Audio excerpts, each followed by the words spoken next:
కోటి కొమ్మల్లో ఆ కోయిల పాటలు పాడాలి.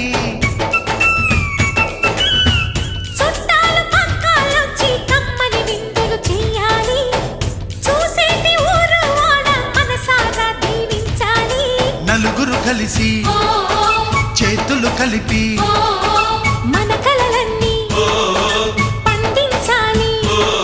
ఒక చోట పుట్టని కోడళ్ళు అయ్యారు అమ్మకే కూతుళ్ళు. త్వరలోని ముద్దుగా పుడతారు ఈ తాత పోలికల మనవళ్ళు. ఈ సంతోషాలు సరదాలే మా పండుగలు.